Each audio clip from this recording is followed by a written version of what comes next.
नमस्कार दोस्तों, सीरियल आपकी नज़रों ने समझा कि आज के एपिसोड की शुरुआत में हम देखेंगे कि मिसेस पटेल एक्सपोज हो चुकी हैं। उन्होंने खुद कबूल कर लिया है कि उन्होंने ही सारी प्लानिंग की थी तोषा को दर्श के घर भेजने की। वो कार से बाहर उतरती हैं, बाहर राजवीर रावल खड़ी है, खींचकर उन्हें बाहर निकाल लेती है।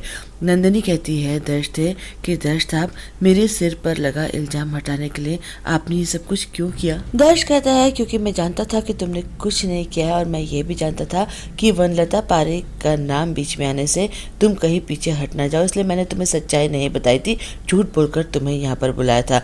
ये इल्जाम तुम्हारे सिर से हटाना बहुत जरूरी था क्योंकि मेरा पूरा परिवार तुम्हें गलत समझ रहा था। नंदिनी को उसके मुंह से ये बातें बहुत अच्छी लगती है। उसे लगता है कि दर्श को उसकी कितनी फिक्र है। दर्श उससे कहता है, अच्छा एक बात बताओ कि तुम्हें डर नहीं लगा अगर मैं सच में गाड़ी चला देता तो?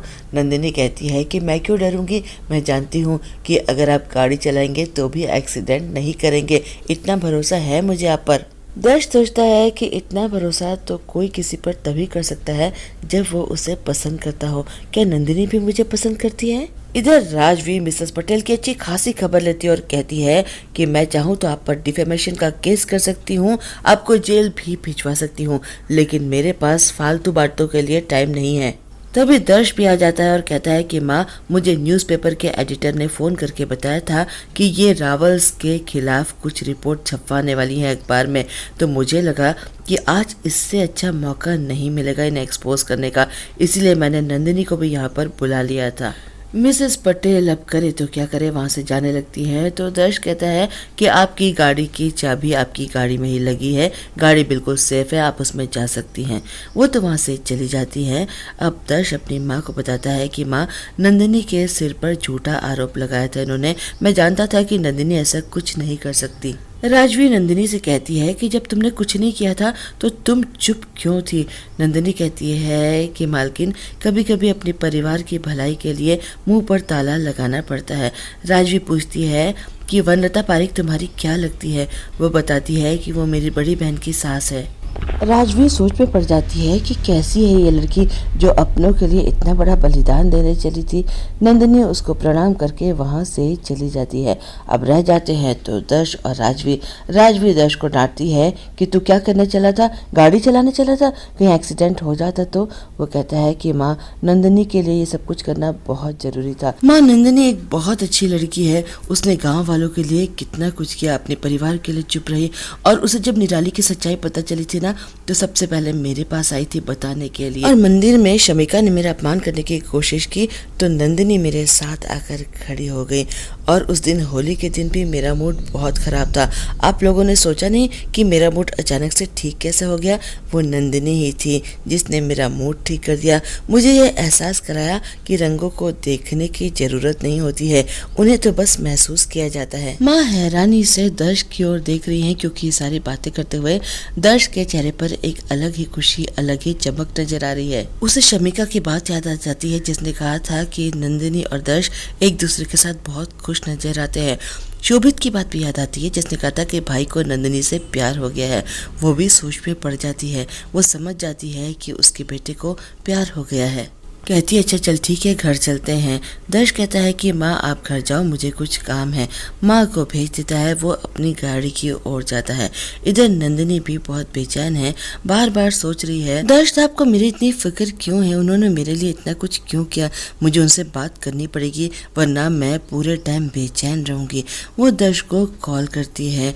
दर्श रास्ते में है, नंदिनी की कॉल रिसीव करता है, उसकी आवाज़ सुनकर चौंक जाता है। कहता है नंदिनी क्या बात है? नंदिनी कहती है कि दर्श साहब, आज आपने जो कुछ भी मेरे लिए किया, क्यों किया आपने? क्यों था मेरे सिर पर लगा इल्ज़ाम हटाना आपके लिए इतना ज़रूरी? दर्श की समझ में नहीं आता कि क्या जवाब दे। वो कहता है कि ये कैसा सवाल है? कहती है कि बताइए ना, मेरे लिए जानना बहुत ज़रूरी है। दर्श कहता है क्योंकि मेरी माँ मेरे लिए बहुत स्पेशल है और मैं ये नहीं चाहता था कि मेरी माँ उस लड़की को गलत समझे जो अब मेरे लिए स्पेशल बन गई है। नंदिनी ये सुनकर चौंक जाती है। कहती है मैं आपके लिए स्पेशल हूँ, पर मैं आपके लिए स्पेशल क्यों हूँ? दर्श को समझ में नहीं आता क्या कहे। फिर कहता है क्योंकि मेरी माँ के अलावा तुम ही ऐसी इकलौती इंसान हो जिसे मुझ में कोई कमी नहीं नजर आती। तुम्हें भी मैं बिल्कुल नॉर्मल नज़र आता हूँ, तुम्हें लगता है मैं सब कुछ कर सकता हूँ। नंदिनी कहती है कि अच्छा ठीक है साहब, मैं फ़ोन रखती हूँ। अब कहने को तो कह गया दर्श, लेकिन परेशान हो जाता है, सोचता है कि ये मैं क्या कह गया नंदिनी से, क्या सोचेगी मेरे बारे में। तभी नंदिनी का एकदम से दुपट्टा उड़ता है, तेज हवा जो चल रही है। नंदिनी सोचती है अरे मेरा दुपट्टा कहाँ जा रहा है। वो दुपट्टे के पीछे पीछे भागती है, लेकिन उसका दुपट्टा उड़कर दर्श के ऊपर आ जाता है। नंदिनी आती है, कहती है दर्श साहब ये मेरा दुपट्टा है। दर्श कहता है कि नंदिनी तुम यही थी। नंदिनी दुपट्टा हटाने की कोशिश करती है और इस कोशिश में दोनों एक दूसरे के काफ़ी नज़दीक आ जाते हैं। दोनों की दिल की धड़कनें बढ़ जाती हैं, बहुत कुछ महसूस कर रहे हैं एक दूसरे के लिए, लेकिन अभी कह नहीं पा रहे हैं। नंदिनी उससे दूर हटने की कोशिश करती है तो उसका ब्रेसलेट दर्श के लॉकेट में फंस जाता है। नंदिनी अपना ब्रेसलेट लॉकेट से अलग करती है और वहां से जाने लगती है, लेकिन बार बार मुड़ मुड़ कर दर्श को देख रही है, अपनी नज़रें उस पर से हटा नहीं पा रही है। सोच रही है कि क्या सचमुच मैं दर्श साहब के लिए इतनी स्पेशल बन चुकी हूँ। इधर दर्श भी नंदिनी के ख्यालों में ही खोया हुआ है। इधर नंदिनी के घर में वनलता काकी किसी से फ़ोन में बात कर रही है, तभी सामने देखकर चौंक जाती है क्योंकि राजवी रावल उसके घर में आई है। वो उससे कहती है कि कभी जेल गई हो। ये सुनकर वनलता घबरा जाती है। राजवी कहती है कि मुझे पता चल गया है कि तोशा को अंधी लड़की बनाकर तुमने ही मेरे घर भेजा था, फ्रॉड का केस कर दूं, इसी वक्त तुम्हें जेल भिजवा दूं। वनलता घबरा गई है, सोचती है कि अब करूँ तो क्या करूँ, उसके पास कोई जवाब नहीं है।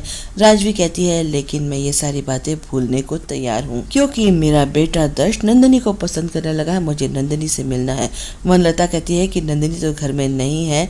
वो बनी मन चिढ़ जाती है कि नंदिनी का रिश्ता मैं इतने बड़े घर में भला कैसे होने दूं, क्या मैं उसे राजरानी बने दूंगी। उसने राजवी के सामने मेरी पोल खुली है, मैं कभी भी उसका रिश्ता नहीं होने दूंगी। वो कहती है कि नंदिनी अनाथ लड़की है, इसका मतलब ये नहीं कि उसका रिश्ता हम कहीं भी कर दें। आपके अंधे लड़के से हमें अपनी बेटी का रिश्ता नहीं करना है। तभी बांसुरी वहाँ पर आ जाती है। राजवी कहती है कि तुम नंदिनी की बड़ी बहन हो ना, मैं अपने बेटे दर्श का रिश्ता लेकर आई हूँ। नंदिनी और दर्श दोनों एक दूसरे को पसंद करते हैं। अब वनलता घबरा जाती है कि कहीं बांसुरी हाँ न कह दे। वो कहती है कि अरे इस घर में बड़ों की चलती है, मैं इसकी सास हूँ, जब मैंने मना कर दिया तो ये कौन होती है रिश्ते के लिए हाँ या ना करने वाली। राजवी कहती क्यों, ये बड़ी बहन है नंदिनी की और नंदिनी के बारे में फैसला करने का इसे पूरा अधिकार है और हमारे घर में तो बहू बेटियों की सलाह हर बात पर ली जाती है। वनलता हर कोशिश करिए कि रिश्ता टूट जाए, कहती है बड़े घरों में ऐसा होता होगा, हमारे घर में ऐसा नहीं होता, जो हमने कह दिया सो कह दिया। बांसुरी से कहती है कि अरे तेरी छोटी बहन ने तेरे रिश्ता इतने बड़े घर में कराया, हमारे घर में शादी कराई, और तू क्या अपनी बहन की शादी एक अंधे लड़के से करा देगी। बांसुरी भी सोच में पड़ जाती है। राजवी कहती है कि तुम एक बार मेरे बेटे दर्श से मिल लो, उसमें कोई कमी नहीं है और नंदिनी हमारे घर में बहुत खुश रखेगी, उसे सर आंखों पर हम बिठा कर रखेंगे। वनलता जोर से हंस पड़ती है और कहती है कि कौन सी आंखें तो है ही नहीं, माना कि नंदिनी अनाथ है लेकिन हम हैं उसके साथ, और नंदिनी क्या किसी भी लड़की का रिश्ता मैं ऐसे अंधे लड़के से नहीं होने दूंगी। लेकिन बांसुरी को याद आता है कि नंदिनी उससे प्यार के बारे में पूछ रही थी। वो समझ जाती है कि नंदिनी भी दर्श को पसंद करती है। तभी वनलता जाती है अंदर और कुछ सिक्के लाती है और राजवी के ऊपर फेंक देती है। वो अपने अपमान का बदला लेने की कोशिश कर रही है। बस आज इतना ही। अब कल के एपिसोड में हम देखेंगे कि राजवी वहाँ से चली जाती है तो गाड़ी के सामने वनलता आकर खड़ी हो जाती है और राजवी से कहती है कि मैं इस रिश्ते के लिए तैयार हूँ। राजवी खुश हो जाती है क्या, लेकिन वनलता इतनी आसानी से मानेगी, कोई ना कोई शर्त तो जरूर रखेगी। इधर बांसुरी भी नंदिनी से इसके बारे में बात करती है। दर्श भी वहाँ पर आ जाता है लेकिन वो उन दोनों की बातें सुन लेता है। नंदिनी अपनी बड़ी बहन से कहती है कि नहीं बिग बहन, दर्श साहब और मेरा रिश्ता नहीं हो सकता। बस आज के लिए इतना ही, कल फिर मिलते हैं। आप मेरे चैनल को लाइक करें, शेयर करें, सब्सक्राइब करें। मैं चलती हूँ, बाय।